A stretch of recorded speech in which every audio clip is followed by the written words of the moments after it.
Salut tout le monde! Aujourd'hui, j'ai préparé une vidéo à thématique Halloween. J'ai vraiment eu beaucoup de fun à faire cette vidéo-là. C'est une collaboration avec la SAQ, les spiritueux fins et les pastilles d'Eddie spiritueux fins. Vous allez voir, j'ai fait un cocktail dans la vidéo, là, il est parfait pour l'Halloween, je trouve ça trop hot. Bref, j'ai filmé toutes les étapes pour mon party d'Halloween parfait à mes yeux. J'espère que vous allez aimer ça, puis je vous laisse regarder ce qui suit. Pour moi, tout bon party à thématique va commencer par le visuel, fait que je suis allée me chercher des petits accessoires très automnal, très Halloween, des citrouilles, des feuilles mortes, you know the drill. Qui dit Halloween dit récolte de bonbons, j'ai pas pu m'empêcher de faire un petit panier de sucreries d'Halloween. D'après moi, c'est le genre d'affaire qui va vraiment pogner pendant une soirée.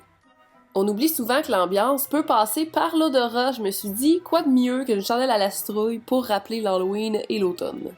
Allumer des petits lampions comme ça un peu partout, ça fait tellement une belle ambiance d'Halloween puis c'est tellement pas cher. Je pense que ça fait toute la différence.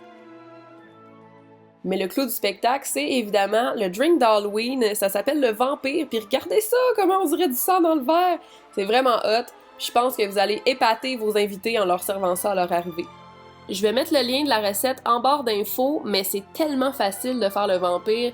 Tout simplement, c'est 1 once de whisky, 4 onces de jus de canneberge rouge, 4 onces de bière noire. Tu mets ça direct dans le verre avec de la glace et c'est réglé.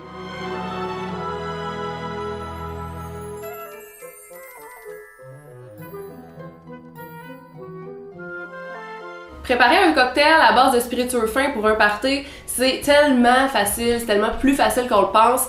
Puis, maudit que t'as l'air hot de recevoir avec des cocktails comme ça, laisse-moi te dire. J'avais besoin d'un whisky pour ma recette, puis je cherchais un whisky qui soit vraiment super bon seul aussi si je le faisais pas dans le cocktail. Pour l'occasion, je me suis rendue à la SAQ et j'ai choisi le Maker's Mark qui est dans la pastille mi-corsé boisé. Les spiritueux qui sont dans la pastille mi-corsé boisé, ils ont des notes de vanille, d'épices douces puis de fruits rouges. Moi, je trouvais que ça se mêlait vraiment bien avec le jus de canneberge de la recette. Puis ça a un petit côté rustique vraiment intéressant si on veut le boire seul. C'est pour cette raison-là que j'ai arrêté mon choix sur le Maker's Mark, même si les whiskies se retrouvent dans quasiment toutes les catégories de pastilles des spiritueux fins. La pastille mi-corsé boisé m'interpellait beaucoup. Bon, ça c'est vraiment une extravagance, mais j'ai trouvé un petit chandail de laine pour Maurice avec une citrouille dessus, puis mon Dieu que ça me fait rire. Il est comme une petite mascotte, regardez-le!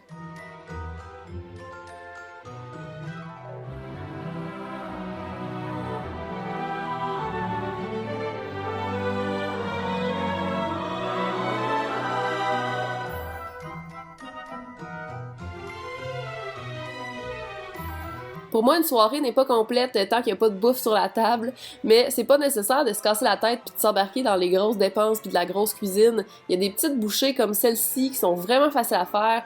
Petites tomates, bocconcini et basilic, tu coupes ça en deux, voilà, c'est réglé. Super simple, super efficace, puis ça en fait beaucoup pour tout le monde. Dans les dernières étapes avant que les invités arrivent, ben c'est le temps d'enfiler son costume, même si c'est juste un petit masque, pourquoi pas?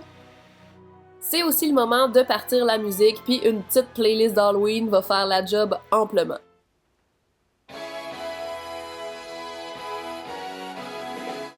C'est ce qui fait le tour de mes étapes pour faire un party d'Halloween parfait. J'espère que vous avez aimé ça, puis nous on se revoit dans une prochaine vidéo. Salut tout le monde!